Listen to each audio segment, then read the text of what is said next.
pessoal, tudo bem? Mais uma vez aqui com vocês e hoje para trazer uma dinâmica que com certeza você vai amar. Do que se trata essa dinâmica e do que você vai precisar? Essa dinâmica trata justamente a respeito do ser cheio do Espírito Santo.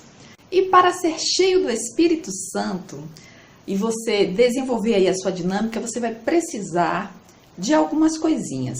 Primeiro, você vai precisar de um isqueiro, de um copo com água, de um copo vazio. Então, vamos lá para o desenvolvimento dessa dinâmica? Então, pessoal, e aí depois que você tiver falado a respeito do Espírito Santo, os frutos do Espírito Santo, quando nós recebemos o Espírito Santo, e quando ou como fazemos para estarmos cheios do Espírito Santo. Porque a Bíblia diz que exatamente como o Espírito Santo de Deus é uma pessoa e ele habita em nós, da mesma forma que ele habita em nós, nós também podemos extinguir o Espírito Santo que existe em nós. Nós podemos entristecer o Espírito Santo, justamente porque ele é uma pessoa. E aí o que acontece? Quando nós estamos cheios do Espírito Santo, o que ocorre é que, baseado em todos os problemas, em todas as dificuldades que nós vivemos, situações que são complicadas, situações que, na verdade, quando nós não temos o Espírito Santo, muitas vezes emocionalmente, psicologicamente, nós ficamos destruídos. E até fisicamente, hein, gente? A depender das coisas que nós realizamos, não é mesmo? Porque quando você se converte e aceita o Senhor Jesus Cristo como Senhor e Salvador da sua vida, então o Espírito Santo de Deus, né? Porque você agora se reconciliou com Deus, como diz a palavra. E Jesus diz que quando ele fosse para o Pai, ele mandaria o Consolador, que é o Espírito Santo. Então, o Espírito Santo, ele habita em nós a partir desse momento. E ele está aí para nos consolar, para nos abençoar, né, com a sua presença, para nos ensinar a respeito da palavra de Deus. O Espírito Santo está aí para nos alegrar e nos encorajar as coisas que nós precisamos fazer, principalmente evangelizar, falar, pregar a palavra de Deus para os nossos amigos, porque muitas vezes a nossa coragem, né, ela meio que bambeia, né, ela meio que falha, ela fica enfraquecida. Mas quando nós estamos cheios do Espírito Santo, então nós temos ousadia. E não foi assim com os apóstolos? Não é verdade? Então, depois que você, né, que aqui eu não estou falando, não estou fazendo estudo nenhum, mas você, quando estiver falando, você vai trazer justamente um estudo a esse respeito, o Espírito Santo. E aí você vê os tópicos, né, que você vai querer falar. E aí, pessoal, o que eu basicamente quero falar hoje com vocês é a respeito, muitas vezes, de como nós nos machucamos, nos magoamos, ficamos feridos, ficamos fracos diante das situações, das circunstâncias que são muito difíceis, não é mesmo? E aí vamos supor, você vai dizer na sua turma, que esse copo é a vida deles, né? Vazia, não tem o Espírito Santo. Então, é assim que você vai fazer. Essa aqui é uma vida vazia do Espírito Santo. Então, quando uma pessoa não tem o Espírito Santo, basicamente, ela fica à mercê de todas as situações difíceis da vida, ou seja, enfraquecidas, porque elas não têm esse poder, elas não têm essa ajuda, elas não têm esse consolo. E aí, você vai pegar aquele isqueiro que eu te falei e você vai demonstrar isso, tá? Você vai fazer isso. Enquanto você esteja falando, você pode até falar, gente, é assim que fica uma vida que não tem o Espírito Santo, né? Diante das dificuldades, diante dos problemas, olha como vai, né, sendo destruído. Lembrando que esse aqui é como se fosse, né, você, né? É uma vida vazia do Espírito Santo de Deus. Divórcios, óbitos, desemprego, uma saúde debilitada, problemas de depressão, ansiedade, E você então vai colocando tudo quanto é problemas, né? Coisas que você queria alcançar, né? Às vezes coisas até simples, mas só pelo fato daquela pessoa não ter o Espírito Santo de Deus, ela não ter comunhão com Deus, ela não ter entregue a vida dela a Deus, ela então se sente assim, fraca, né? Tudo abate ela, tudo é motivo para destruir, para acabar com ela. Todos os problemas, às vezes situações, coisas que você ouve, que você às vezes não está acostumado, mas que você tem aquele temor, que você fica apavorado, coisas ruins que a gente ultimamente tem ouvido, né?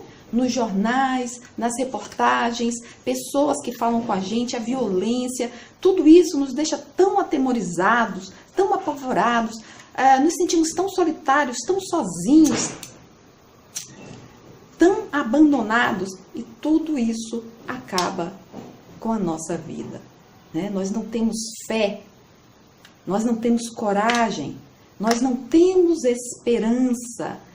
E aí, pessoal, é isso que você vai fazer. Enquanto você fala, você vai queimando, né? Porque isso aqui são todas as dificuldades que nós estamos aí vivendo nesse mundo. Tudo isso que eu acabei de falar. E aí você vai desenvolvendo, né? Pode ser que eu deixei de falar alguma coisa aqui, mas aí você vai pensando de acordo à sua realidade. E então, né? Você vai mostrar para a sua turma como é que fica uma vida sem Deus, uma vida sem o Espírito Santo, uma vida vazia do Espírito Santo, né? Ela é abalada facilmente, ela é destruída. A Bíblia diz que o diabo veio para matar, roubar e destruir. Então, quando eu falo uma vida sem Jesus Cristo, uma vida vazia do Espírito Santo, ou seja, serve para quem é cristão e para quem não é cristão, né? Porque muitas vezes o cristão, ele vai vivendo a vida, mas ele extingue o Espírito Santo, ele não se enche do Espírito Santo. Então, ele está totalmente à mercê de todas essas dificuldades e não entende muitas vezes porque está triste, porque está deprimido, porque está fraco, porque não consegue enfrentar as situações difíceis da vida e às vezes toma atalhos. Então, tudo isso. E as pessoas que não têm, né, a Deus, não digo Deus no coração, porque se você perguntar, todo mundo tem Deus no coração.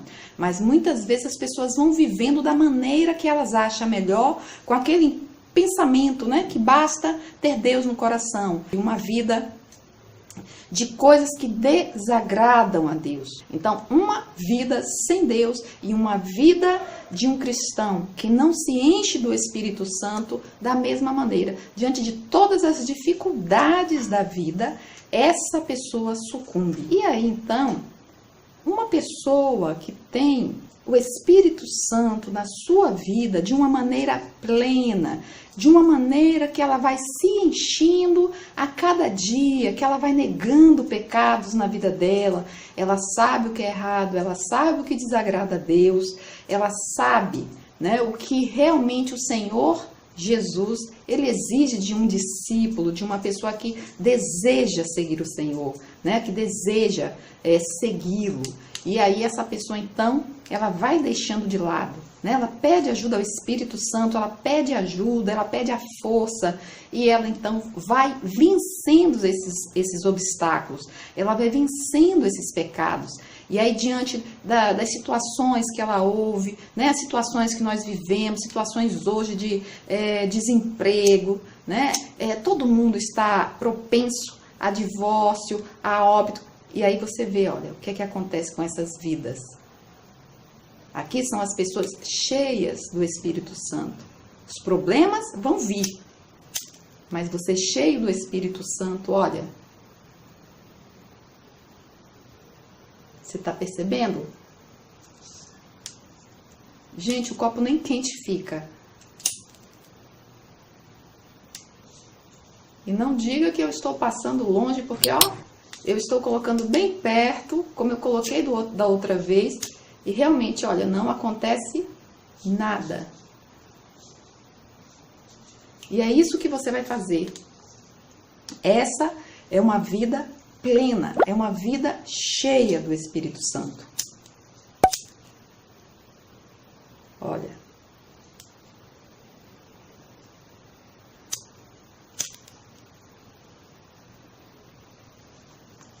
Acho que queima meu dedo.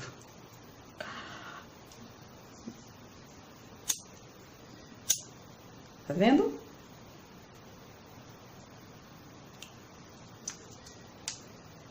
Gente, nem quente está. Então, pessoal, essa é a dinâmica e é isso que você vai falar para a sua turma baseado nesse tema. Então, o ideal é você fazer o estudo e depois aplicar a dinâmica, tá bom, pessoal? E hoje trazendo para você aí uma dinâmica a qual você vai precisar apenas de uma esponja, ok? Então, o que você vai, para que vai servir essa esponja? Para que serve uma esponja? Uma esponja é justamente aquilo que absorve tudo, né, a qual ela tem contato, não é isso mesmo? Então, você vai justamente mostrar ou demonstrar aí para os seus alunos e fazer a seguinte pergunta, né? Do que você está se enchendo? Você está se enchendo das coisas de Deus ou você está se enchendo das coisas do mundo? Você está buscando realmente o reino do Senhor? Você está enchendo a sua mente, o seu coração com a palavra de Deus, com os valores de Deus? Ou você está simplesmente se enchendo com os valores do mundo, com as coisas que Deus não se agradaria se você estivesse realmente aí buscando? Porque a palavra de Deus diz o quê? Buscai primeiro as coisas que são do alto, né? As coisas que são de Deus, e as demais coisas vos serão acrescentadas. E é justamente por isso que você vai usar aí a sua esponjinha. E aí o que você vai fazer? Porque às vezes pode ser que o seu aluno não acredite. Como é que funciona isso aí, professor? Ok? Vamos ver? Então, pessoal, aqui eu tenho 2 pires com 2 líquidos, né, distintos, diferentes. Aqui eu coloquei um pouco de café, representando os valores do mundo. Coloquei café porque era a única coisa que eu tinha para uma cor diferente. E aqui eu coloquei um pouco de suco. O refresco também era a única coisa que eu tinha para poder fazer a diferenciação da cor. E para que vocês então possam observar aí a questão da absorção da esponja. Então, professor, é justamente o que você vai falar para o seu aluno. Do que ele está se enchendo. E aí do que você está cheio é justamente o que você vai oferecer. Isso é o que você está cheio. Você não pode dar outra coisa se você tem se enchido das coisas do mundo, dos valores do mundo. É justamente o que você vai oferecer às pessoas que estão ao seu redor. Ok? Então é isso. Se você também, professor, não quiser usar a esponja do jeito que está aqui, mas quiser ter uma vasilhinha com água para tirar todo o excesso, também você pode fazer como eu estou fazendo aqui, tá? Mas não é necessário. E aí você vai falar para o seu aluno. Você vai colocar então a esponja lá nos valores, né? Nos valores da palavra de Deus, do que Deus ensina. E sempre falando, né? O que você tem se enchido? O que você tem buscado? Você tem lido a palavra de Deus?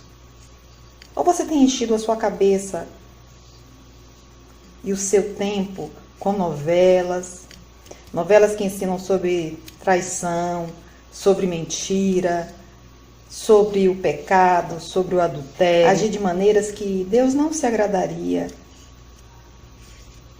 Do que você está enchendo a sua vida? O que você tem buscado? Você tem buscado as coisas de Deus ou você tem buscado as coisas do mundo? Observe que a esponja, olha, sugou todo o líquido que estava no prato. Não há mais nada. Mais nada. Mesmo a esponja sendo assim como aqui eu estou mostrando aqui, né? Ela sugou todo o líquido. E aí, sugando todo o líquido, o que você vai demonstrar? O que você vai apresentar? Você vai apresentar se você está cheio das coisas de Deus, da palavra de Deus, dos valores de Deus, do caráter de Deus. É justamente o que você vai apresentar. Você está cheio. E do que você está cheio é o que você dá. Então, gente, é isso. Eu espero que você tenha gostado. Mais uma vez aqui com você, hoje trazendo aí uma dinâmica que fala a respeito de dons. O que é que você vai precisar para essa dinâmica? Anota aí. Você vai precisar de 2 tesouras e você vai precisar de 4 desenhos. Só que você vai fazer o seguinte, você vai dividir em 2, tá? 2 desenhos para uma equipe e 2 desenhos para a segunda equipe, sendo que os 2 desenhos precisam ser idênticos para cada um. Então, por exemplo, vamos supor que o primeiro par de desenhos, você tem aí uma flor e uma igreja. No segundo, você tem que ter uma flor e uma igreja, ou seja, os mesmos desenhos, para que não haja desculpas. E logo, logo você vai entender como vai funcionar essa dinâmica. Não se esqueça que a gente está falando aqui sobre dons. E aí, o que é que você vai fazer? Dividiu a sua turma em 2. Você, então, já deu um par de desenhos para a turma A, outro par para a turma B. O que você vai fazer com as tesouras? Você vai entregar as 2 tesouras para uma das equipes. Digamos que seja para a equipe A. Sim, você já percebeu aí que vai ter a maior briga, né? No bom sentido. Porque não tem lógica, né? Como? Eu tenho que cortar o desenho na linha. É o que você vai falar para a turma. Vocês vão recortar o desenho que eu dei para vocês na linha. E a gente não tem tesoura? Cada um vai fazer o seu melhor, é o que você vai dizer. Dá um tempinho aí para eles recortarem o desenho que você deu. Claro, os que vão estar com a tesoura vão estar dividindo a equipe deles e vão cortar na linha com muita facilidade, com muito mais rapidez. A outra equipe, consequentemente, vai demorar um pouco mais e não vai ficar perfeito, porque, obviamente, eu creio que eles vão tentar recortar aí com a mão, né? Cortando ali e tentando recortar o mais próximo da linha possível. Depois que terminou essa dinâmica, que você já deu tempo, que a primeira turma da tesoura já terminou, aí você vai falar para eles a respeito dos dons. Você vai falar para ele como é importante que a igreja esteja alinhada com cada pessoa dentro do seu papel, desempenhando o seu dom, o dom que Deus entregou a cada uma. Porque quando a igreja não está desempenhando da maneira correta os seus dons, é isso que acontece. A igreja, ela não flui, ela não acontece da melhor maneira possível, que é justamente a turma que está, né, tentando aí, se esforçando para fazer com as mãos, cada um tentando fazer o seu melhor, mas eles não têm a ferramenta adequada, como a da turma A, que tem aí a tesoura e, obviamente, faz com a maior facilidade, porque quando nós exercemos o dom que Deus nos deu, quando estamos no lugar certo, com toda certeza fazemos da melhor maneira possível, da melhor forma, com muita facilidade. Então, gente, uma dinâmica super fácil, vou deixar alguns versículos aqui para vocês seguirem aí, para facilitar o trabalho de vocês, ok? Você gostou? Se você gostou, deixa a sua curtida, comenta e compartilha, tá bom? Um grande abraço, fica com Deus e até a próxima!